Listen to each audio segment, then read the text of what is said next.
When actor Stephen Ashfield stood in the wings, waiting to make his Broadway debut, he had some pre-show jitters.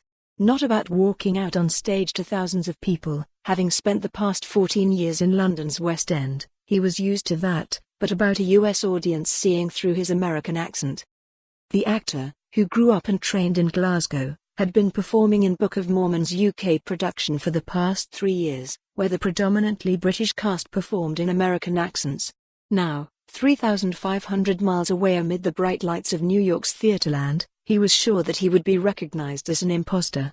"I had 2 weeks to rehearse when I arrived," he explains. "My first thought was, everyone is going to know that I'm not American. They're going to watch the show and think that I'm an imposter." After that first show, which went without a hitch, Ashfield went to stage door to sign autographs for fans. When he spoke to them in his native twang, they were surprised. "That was my big test and I realized then that I had passed," he laughs. Then they asked if I was Irish.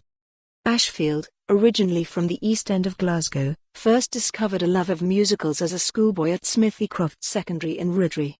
He went on to complete a 4-year degree in music and classical singing at the Royal Scottish Academy of Music and Drama, now the Royal Conservatoire of Scotland, before heading to the Royal Academy of Music in London to pursue musical theatre in 2001. He made his West End debut a year later, joining productions including Jersey Boys and Legally Blonde, before landing a coveted role in the Book of Mormon in 2013. He spent 3 years playing Elder McKinley until, one day, he got an out-of-the-blue phone call asking him if he wanted to relocate to New York. He jumped at the chance. "It is every actor's dream, you want to go to Broadway," Ashfield explains.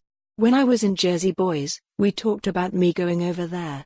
It never happened but I always wanted it so, while I wasn't expecting the Book of Mormon call, I didn't have to think too hard about it." The Book of Mormon made quite a splash when it debuted on Broadway. Since opening in 2011 it has gone on to become one of the most successful musicals of all time, and is now one of the 20 longest-running Broadway shows. Now a UK tour will stop in Aberdeen and Edinburgh in May and June 2020, where fans have already snatched up thousands of tickets. The religious satire, created by the writers and composers behind South Park, Avenue Q and Frozen, follows 2 Mormon missionaries as they attempt to share their scriptures with the inhabitants of a remote Ugandan village who are grappling with more pressing concerns such as AIDS, famine, and oppression by a warlord. The New York Times' Ben Brantley said the musical, which led this year's Tony nomination. For more on this story, visit the news article link.